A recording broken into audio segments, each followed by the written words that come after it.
House of Dragon empowering women or reinforcing traditional stereotype.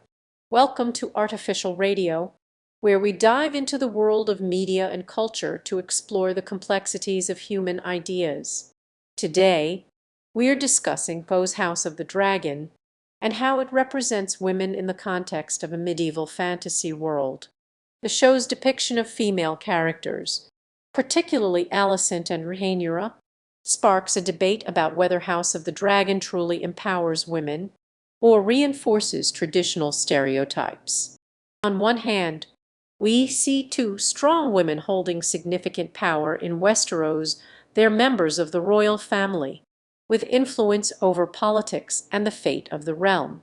But we can't ignore the fact that the show often portrays them in ways that are familiar, even derivative, of traditional female archetypes: the devoted mother, the passionate, impulsive female. In that sense, House of the Dragon becomes a clever example of how subtle reinforcement of stereotypes can be just as problematic as explicit objectification. Alicent and Rhaenyra's characters are allowed to be multidimensional, yet ultimately defined by their roles as mothers and lovers, precisely the kind of limitation that women face in the real world. This dichotomy speaks to the deeper concerns about how women are perceived and represented in media.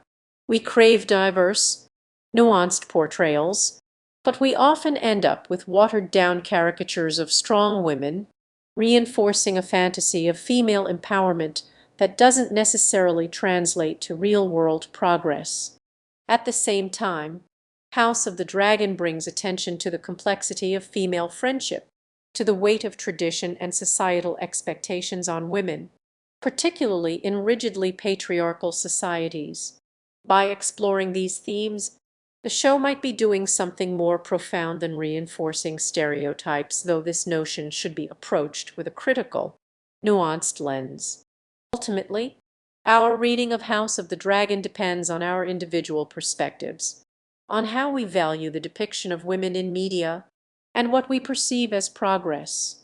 We may see in the show a cautious step towards a more inclusive narrative, or we may recognize an attempt to tame the radicalism of modern feminism within a comfortably nostalgic, retro-futuristic time fantasy.